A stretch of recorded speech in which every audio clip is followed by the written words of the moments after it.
Hello friend, जय हिंद। आज हम बात करेंगे यूपी स्कॉलरशिप 2023-24 को लेकर के। गलत फॉर्म भर गया है, सही कैसे करना है, अगर आपके फॉर्म रिजेक्ट हो गए हैं तो उनको करेक्शन कैसे करना है, और गलत फॉर्म को सही कैसे करना है, स्टेटस आप सभी कैसे अपना चेक कर पाएंगे, सारा कुछ हम आपको बताएंगे। अगर आप वीडियो को पूरी देखते हैं तो आज के बाद आपके सारे डाउट करेक्शन और स्टेटस को लेकर के क्लियर हो जाएंगे। वीडियो थोड़ा लंबी हो सकती है बट एकदम वन बाय वन सारा कुछ क्लियर करेंगे। उससे पहले मैं आपको बताऊं कि अगर आप इस चैनल पर नए हैं डियर स्टूडेंट, तो चैनल को सब्सक्राइब कर दीजिए, वीडियो को लाइक एंड शेयर कर दीजिए, जिससे आने वाली हर एक वीडियो आपको टाइमली मिलती रहे। चलिए वीडियो को स्टार्ट करते हैं। मैं आपको बता दूं, अगर आपने अभी तक टेलीग्राम चैनल को नहीं ज्वाइन किया है तो लिंक डिस्क्रिप्शन बॉक्स में है, आप टेलीग्राम चैनल को ज्वाइन कर सकते हैं। आपको सबसे पहले सर्च ब्राउज़र में जा करके यूपी स्कॉलरशिप सर्च करना है। इस तरह से पोर्टल ओपन हो जाएगा। ऑफिशियल वेबसाइट ही होती है। ऑफिशियल वेबसाइट से ओपन करने के बाद में आपके पास कुछ इस तरह के पेज ओपन हो जाएंगे। यहाँ पे रजिस्ट्रेशन फ्रेश रिन्यूअल का ऑप्शन आएगा। यहाँ पे देखिए क्या होता है, pre matric, intermediate, post matric other than intermediate और post matric other state student login. तो आपको करना क्या है, post matric other than intermediate student login, जो तीसरा वाला ऑप्शन है, इस पर आपको क्लिक करना है। क्लिक करने के बाद आपके पास कुछ इस तरह का इंटरफेस ओपन हो जाएगा। यहाँ पे आपको क्या करना है कि अपना रजिस्ट्रेशन नंबर डालना है, मोबाइल नंबर डालना है, कैप्चा कोड डालना है, पासवर्ड डालना है, देन आपको सबमिट कर देना है। सबमिट करने के बाद आपके पास कुछ इस तरह का पेज ओपन हो जाएगा। स्टूडेंट, यहाँ तक मैंने आपको काफ़ी स्पीड से बताया क्योंकि आपको वहाँ तक सारी चीज़ें पता थी। आप अपने पेज पर आ जाएंगे। सबसे पहले हम आपको बताएंगे कि आप अपना स्टेटस कैसे चेक करेंगे। उसके बाद हम बताएंगे करेक्शन किसको किसको करना होता है, कैसे पता करना है कि आपको फॉर्म सही है या गलत है, और क्या आपके फॉर्म में जो आपने गलत फिल कर दिया है वो सही हो सकता है कि नहीं हो सकता है, और अगर वो सही नहीं हो सकता तो स्कॉलरशिप आएगी कि नहीं आएगी, सारा कुछ हम बताएंगे। देखिए आपको करना क्या होता है कि यहाँ पे जा कर के आपके पास जब कुछ इस तरह का पेज ओपन होता है तो यहाँ पे सबसे पहला काम आपको करना है, जब आप अपने पेज को ओपन करेंगे तो यहाँ पे एक चीज़ दिख जानी चाहिए, संबंधित विश्वविद्यालय में एफिलेटिंग एजेंसी द्वारा संस्था की मान्यता पाठ्यक्रम का वर्ष, अध्ययनरत वर्ग, वास्तविक संख्या की प्रमाणिकता को डिजिटल हस्ताक्षर से ऑनलाइन सत्यापित नहीं किया गया। देखिए डियर स्टूडेंट, अभी किसी का फॉर्म सत्यापित नहीं किया गया है, क्योंकि क्या है कि जो इस फॉर्म को सत्यापित करने की डेट है वो 20 जनवरी के बाद है। 20 जनवरी से 20 फरवरी तक अप्रॉक्स मैंने आपको बताया था पिछली वीडियो में सत्यापित करने की है। बट हाँ, आपके फॉर्म में ये चीज़ें शो होनी चाहिए। अगर आपके फॉर्म में ये शो नहीं हो रहा है तो इसका मतलब आपका फॉर्म सही नहीं भरा गया है। उसके बाद में आपका फॉर्म अगर आपने फाइनल सबमिट जमा कर दिया है तो यहाँ पे नीचे दिखाना चाहिए पेंडिंग एट इंस्टीट्यूट लेवल, ये भी चीज़ें आपको दिखानी चाहिए। उसके बाद आप यहाँ पे ये जो है आपका 19 जनवरी के बाद से सब में सत्यापित होना दिखना शुरू हो जाएगा। उसके बाद में आपको दूसरा वाला स्टेटस कैसे चेक करना है, सबसे पहले आपको जाना है अपने क्रोम ब्राउज़र पे, मतलब इस वाले पेज पे जाने के बाद में यहाँ पे आप देख रहे होंगे कि लिखा होगा चेक करंट स्टेटस। मैंने एक पुराने स्टूडेंट का ये ऐड कर रखा है क्योंकि अभी जो है वो इस तरह का स्टेटस नहीं चेक हो रहा है। लेकिन जब आप चेक करेंगे अपना स्टेटस, जब चेक होने लगेगा तो जैसे आप पेज पे ओपन होते हैं, पेज को ओपन करते हैं, यहाँ पे 3 लाइन आपको देखने को मिल जाती है। ये वाली जो 3 लाइन आपको कॉर्नर में दिख रही है, इस 3 लाइन पे क्लिक करेंगे। क्लिक करने के बाद आपके पास इस तरह का पेज ओपन होगा। तो डियर स्टूडेंट, करना क्या होता है कि इसमें एक लिखा होता है साफ साफ कि चेक करंट स्टेटस, यानी आपके फॉर्म की करंट स्थिति क्या है। तो चेक करंट स्टेटस पे जाकर के जैसे आप चेक करंट स्टेटस करते हैं, तुरंत मैं बताऊंगा आपको कि आपको करेक्शन कैसे करना है, बट पहले आपको मैं बता दूं कि करेक्शन क्यों करना होता है, क्यों ज़रूरी होता है। चेक करंट स्टेटस पे जाएंगे तो आपके पास कुछ इस तरह का पेज ओपन हो जाएगा। यहाँ पे डियर स्टूडेंट आपको देखने को मिल जाएगा कि आपका फॉर्म रिजेक्ट है। अब रिजेक्ट किस वजह से है, रीज़न भी आपको देखने को मिल जाएगा। तो करेक्शन केवल उन्हीं स्टूडेंट को करना होता है जिनका फॉर्म रिजेक्ट होता है, यानी जिनका फॉर्म कभी चाहे बैंक से रिजेक्ट होगा, चाहे आपका फॉर्म डिस्ट्रिक्ट वेलफेयर ऑफिसर यानी DWO से रिजेक्ट होगा, चाहे इंस्टीट्यूट लेवल से रिजेक्ट होगा।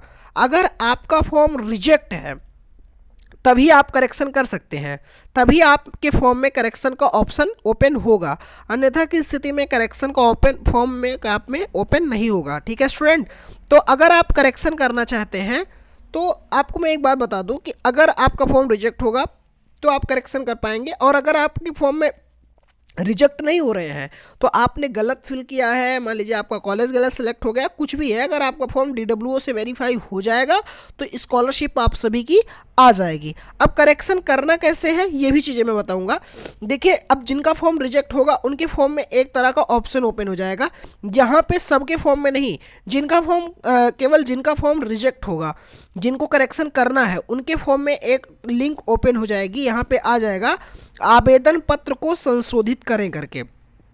आवेदन पत्र को संशोधित करें वाले पे जब आप क्लिक करते हैं तो आपके पास कुछ इस तरह का पेज ओपन हो जाएगा। जब आपको करेक्शन करना होगा तो आवेदन पत्र को संशोधित करें वाले पे तो आपके पास कुछ इस तरह का पेज ओपन हो जाएगा। ठीक है स्टूडेंट, जहाँ पे आपको यहाँ पे आपका नाम दिखाएगा, जहाँ पे मैंने ब्लर कर रखा है, उसका रजिस्ट्रेशन नंबर दिखाएगा, पिता का नाम, जन्म तिथि, छात्र का क्या नाम है और छात्र का क्या नाम है और माता का क्या नाम है ये दिखाएगा। फिर आपका ये भी चीज़ दिखाएगा डियर स्टूडेंट की, सॉरी स्टूडेंट थोड़ा जुकाम है, तो आपको ये भी दिखाएगा कि जो आपका फॉर्म है वो किस रीजन की वजह से रिजेक्ट हुआ है। तो यहाँ पे हाईलाइट में ब्लैक कलर में लिखा हुआ आपको दिखाई दे रहा है कि result not declared as at, attendance percentage less than 75, enrolment number, roll number, mark not match with university uploaded data. तो जो ये स्टूडेंट है इनका फॉर्म जो है वो DWO से इसलिए रिजेक्ट हुआ था क्योंकि इन्होंने रिजल्ट नॉट डिक्लेयर्ड सेलेक्ट कर रखा था। ठीक है, रिजल्ट नॉट डिक्लेयर्ड जितने भी स्टूडेंट सेलेक्ट किए हैं उनको करेक्शन करना पड़ेगा, उनके फॉर्म में करेक्शन का ऑप्शन ओपन होगा। उसके बाद में इनके फॉर्म में एक और दिक्कत आई थी, पिछली बार काफ़ी स्टूडेंट में ये दिक्कत देखने को मिली थी, bank name and FSC code are not related to each other करके। ठीक है स्टूडेंट, तो काफ़ी स्टूडेंट में ये प्रॉब्लम देखने को मिली थी रिस्पॉन्स में। तो जिनमें ये प्रॉब्लम थी उनको करेक्शन करना था बैंक में, तो दोनों प्रॉब्लम दिखी हुई हैं। तो इनके में इतने तरह से इतने ऑप्शन ओपन हुए थे जो ये करेक्शन कर सकते थे, तो इन्होंने करेक्शन किया है। देखिए क्या हुए, सबसे पहले इनको में जाति प्रमाण, अगर जाति प्रमाण पत्र का कोई भी विवरण आपका मान लीजिए गलत हो जाता है और आपका फॉर्म जाति प्रमाण पत्र की वजह से रिजेक्ट हो जाता है तो आप उसका करेक्शन कर सकते हैं, यहाँ पे क्लियरली बताया गया है। मान लीजिए आपके पिताजी का नाम गलत हो जाता है तो भी आप सही कर सकते हैं। अब अगर मान लीजिए आपकी मतलब जो इनकम है, इनकम सर्टिफिकेट है, उसकी डिटेल मान लीजिए गलत हो गई तो यहाँ पे आप वो भी इनकम सर्टिफिकेट की डिटेल्स डाल सकते हैं। यानी कास्ट सर्टिफिकेट, अगर मतलब कास्ट सर्टिफिकेट से कोई भी दिक्कत आ रही है तो वो सही कर सकते हैं, माता का नाम, पिता का नाम और आपकी एनुअल इनकम क्या है वो भी सही कर सकते हैं। अब मेरे पास काफ़ी स्टूडेंट का मैसेज एक चीज़ का आया है कि मैंने फ़ीस गलत फिल कर दी है। अगर आपने फ़ीस गलत डाली है और आपको सही करना है तो आपका जो फॉर्म है उसमें ओपन हो जाएगा फीस के लिए एक ऑप्शन, जहाँ पे देखते हैं 9 नंबर, अनुमोदित वार्षिक नॉन रिफंडेबल अनिवार्य शुल्क। तो यहाँ से आप करेक्शन कर पाएंगे। ठीक है, उसके बाद 10 नंबर में छात्र का, आपके बैंक की कोई भी डिटेल गलत होती है, आपका फॉर्म अगर रिजेक्टेड बाय बैंक दिखाता है, जब भी स्टेटस स्टार्ट होगा शो होना, तो अगर सबसे पहले अपना स्टेटस चेक करेंगे, अगर रिजेक्टेड बाय बैंक दिखा रहा है तो आपको करेक्शन कर लेना है, क्योंकि जो आपकी स्कॉलरशिप आनी है वो बैंक में ही आनी है, तो बैंक की डिटेल एकदम सही होनी चाहिए।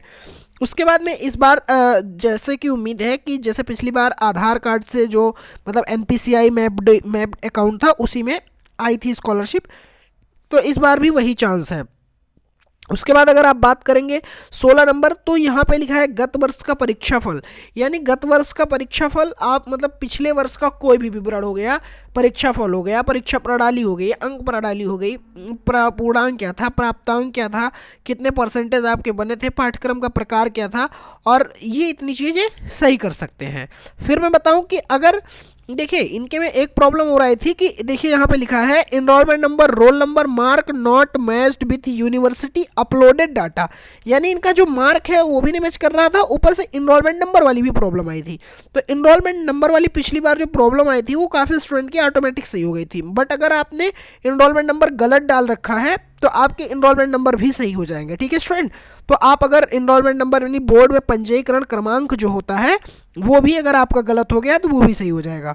उसके बाद कैप्चा डाल करके सबमिट कर देंगे, आपका फॉर्म जो है वो करेक्शन हो जाएगा। 2 से 4 दिन बाद आपके स्टेटस अपडेट हो जाते हैं और आपके फॉर्म में स्कॉलरशिप के लिए मतलब वेरीफाई हो जाता है और स्कॉलरशिप भी आ जाती है। तो मैं आशा करता हूँ कि आज आपके करेक्शन और स्टेटस से लेकर के डाउट क्लियर हो गए होंगे।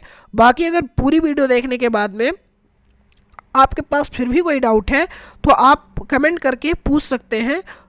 ओके स्टूडेंट, मैं बताऊं मतलब कि आप ये भी बता सकते हैं कि आपका जो फॉर्म है उसमें क्या चीज़ें गलत हैं और उनको कैसे सही करना है, ये मैं आपको इन्फॉर्मेशन दे दूंगा। सारे स्टूडेंट एक बार मतलब बता देंगे करेक्शन अगर करना है तो कौन कौन सी चीज़ें किस में गलत हैं, तो उससे रिलेटेड मैं एक बार बता दूंगा कि क्या क्या आप सही कर सकते। Okay student, thank you for watching this video में बने रहने के लिए धन्यवाद।